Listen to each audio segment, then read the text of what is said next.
Tottenham 4, Everton 0. What did we learn from the game? I'm going to give you my thoughts and opinion as a neutral fan. And I have to say that it's got to be a near perfect day for Tottenham.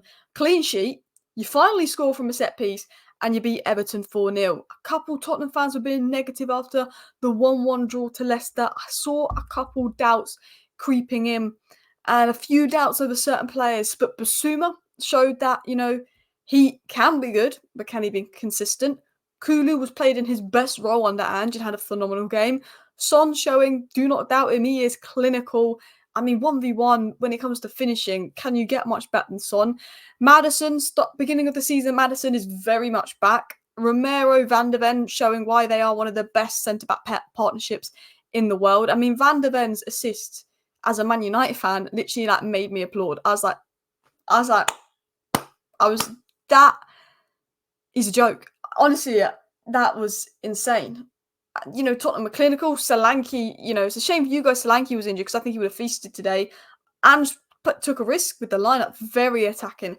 Maddison and Kulu as the eights. But I saw that lineup, Odebert playing, which was the right decision from Ange. He looked bright. We'll talk about him later. I was live for the Man United versus Brighton game. Do not speak to me about that game. But when I was live, I saw the Tottenham lineup come out and someone said, what are your predictions for the match? And I said 3-0 Tottenham when I saw the lineup. I said attacking and just taking the risk. That is a very good lineup from Tottenham. And you won 4-0. So I was quite close with my prediction, but I had a feeling that Tottenham were going to be fine. I watched you versus Leicester. You were very good versus Leicester. How you didn't win that game was beyond me. So I knew, as a neutral fan, even though I've seen a lot of negativity around Tottenham online because they dropped points to Leicester, I was like, nah. I know that Tottenham are going to smash Everton because I also know that, to be fair to you guys, Everton are just shite. I'm not going to lie to you. If I go right to the end here, this is Everton's out of possession structure, passing network, so much space. I mean, you tore them apart, you went attacking, and Ange got it spot on, but Everton weren't the best. But let's go back. We're going to start by talking about Micky Van De Ven. Micky Van De Ven, that assist. I mean, I can't show you the clip, obviously, because I don't own it, but he took it from his box to Everton's box, laid it into Son. Yeah, mate, I have the words. I have the words for how good that was from Micky Van De Ven. That is insane. That is not normal. Micky Van De Ven is a monster of a player. And if you know me, you've been following my channel for a while, you know that I've always been a big fan of Micky Van De Ven. When Spurs signed him, I said I think this is a really good signing for Spurs. A really good player. He's absolutely rapid, so he's fine for the Premier League, the physicality. He's rapid, he can defend the wide channels. He's such a good defender 1v1. And plays such a risky style of football. And Tottenham concede a lot of goals. They don't keep a lot of clean sheets.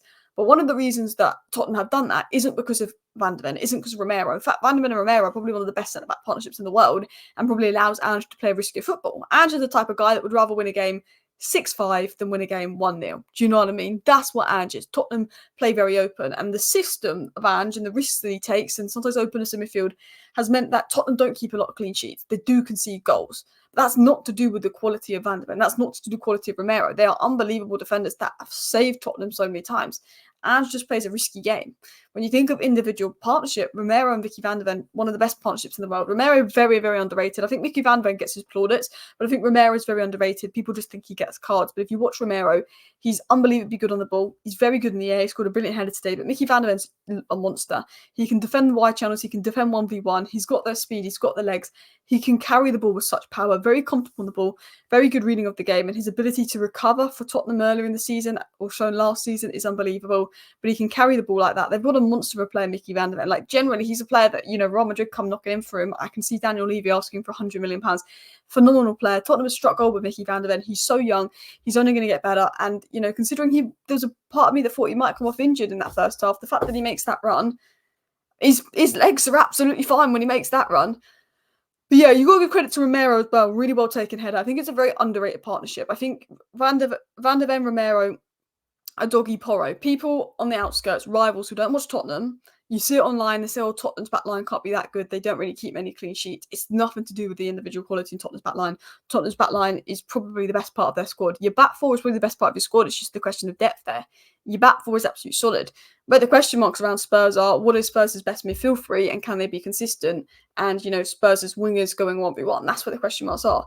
Spurs' defence is brilliant. Porro was, again, very solid. Doggy, very good as well. But one guy that people were doubting because he didn't have the best game against Leicester, Son. I don't get why people doubt Son's ability. You see it with like Mo Salah, you see it with like other players. Salah has 2 bad games, Salah's finished. Son has 2 bad games, Son is finished. Like, mate, if I could put my money on any player, 1v1, you put your money on Son. I mean, they're finished. And Micky Van De Ven did brilliant, but Son did just as well for the finish of that goal. You know, Son, when it comes to 1v1, in terms of go through on goal, 1v1, putting it away, you put your money on. Son, when it comes to finishing, Son is so clinical.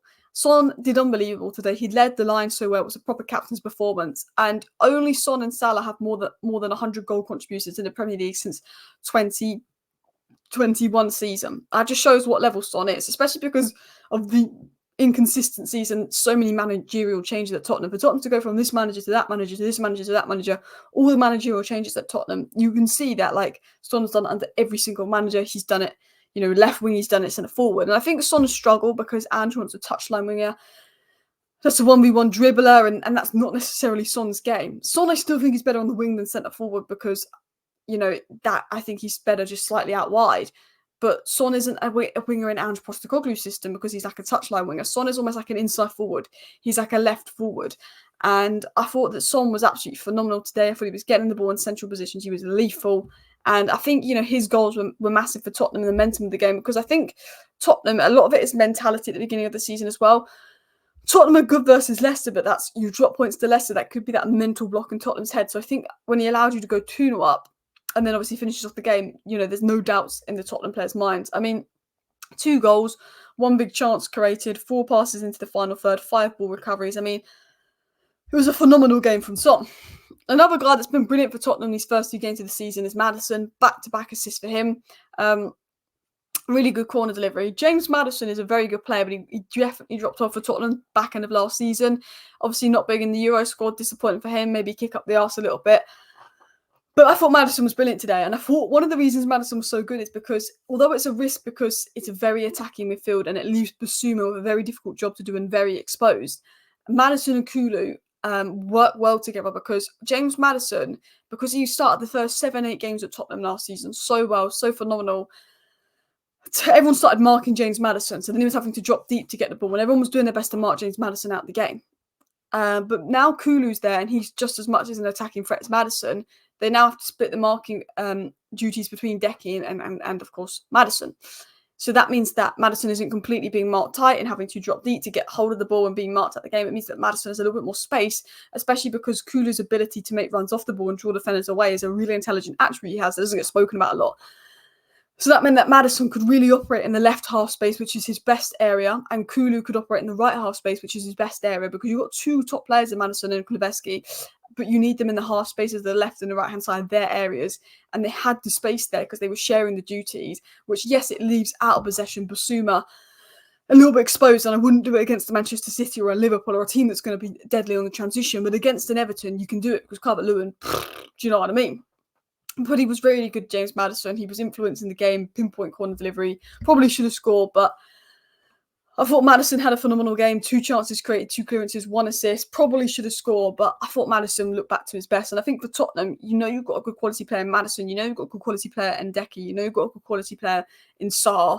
It's just about like the consistency of a lot of your players, particularly in the midfield. I thought, you know, Kulu was phenomenal. I think one thing he does really well is uses his physicality to retain the ball in attacking areas. He's quite strong. He's quite good at holding off players, and obviously he did play for centre forward for Tottenham in pre-season. But he's very good at keeping the ball up the pitch and waiting for people to get up. And his hold-up play is pretty good as well. I think he's so much better in a central role because he doesn't have the pace to go 1v1 like Ange wants from his wingers. He's so much better in that right half space, in that central role, because in those spaces, he's a very good tight space dribbler. So he can use his technical ability in tight space dribbling in those areas, ability to play those quick 1-2s, pass and movement, and then also his vision to break down low blocks. His movement could open up space. He can do those quick 1-2s. He can dribble in tight areas. He's got the physicality to hold off players, but he's got the vision to make an impact. He doesn't quite have the pace, but he has the other attributes there. And I think that was his natural role, and you saw the best of him. I also thought Bissouma had a very good game. Now, Bissouma was really good in Ange's like first 7 or 8, 9, 10 games. Then October, Bissouma just fallen off a cliff. He's been very inconsistent for Tottenham. There was rumours of Tottenham selling him. Like, I always liked Bissouma when he was at Brighton. He was a player that I would have had at United. I think he's a good player, but he's been disappointing at times for Tottenham. Bissouma was fantastic today, particularly because he had to do that 6 role by himself. A very difficult role because of how attacking the rest of midfield was. He didn't get dispossessed. He won 2 out of 2 tackles, 2 out of 3 ground duels, made an interception, was very good on the ball and scored a scream of a goal. Really impressive from Bissouma. And puts a lot of faith in Bissouma. And if Bissouma can play like that every week, Tottenham would be absolutely fine. The biggest question mark has been over Bissouma, the DM role. This was Kulu's game numbers. I must have put it the wrong way around with Bissouma, because he got 1 assist, he created 4 chances, 2 out of 4 successful dribbles, 3 ball recoveries, 3 out of 5 ground duels, 1 foul, 1 clearance, 4 chances created. Decky is a phenomenal player in that half space for Tottenham. He can create chances and help Tottenham break down low blocks and break up defences, and he needs to play in that area more. I thought Odebert had a very good debut. I was shocked and starting him, but I think it was the right decision. He looked better than Brennan Johnson. Definitely there's, areas in his game that need to improve. He's raw, but he's 18, weak foot could be used more, final ball, But I think it was a bright debut from him. It was impressive. He did more than Werner. He's done more than Brennan Johnson did in the last game. And whenever he got the ball, he looked eager to take on his man and make things happen. He's a direct two-way winger, which is what Ange's system is crying out for. And I think he needs time to develop. He's young, he's raw. But I think, his ability to take risks, want to take on players is something that Spurs have lacked. Brennan Johnson, maybe he's lacking confidence at the moment. I think there's a decent player in Johnson. I watched him at Forest. Maybe he's lacking confidence. But in Odebert, you've got someone that was willing to take people on and make things happen. I think Tottenham missed that. I thought it was a solid debut from him. And overall, just to conclude Spurs and their performance, 71% possession, 2.3 XG to the 0.97, 6 big chances created to Everton's 0. You can see it was total domination for Tottenham. I think there was a period where Tottenham were 2-0 off and they just took their foot off the gas a little bit. But then they went 3-0 up and it was just like all over them and just killed off the game. But I thought it was a very good performance from Tottenham. And look, you can see the difference between Tottenham and Everton when you look at the passing networks and all the statistics. Tottenham fans, let me know your thoughts down below. I do think Solanke would have feasted. Thank you for watching. Bye.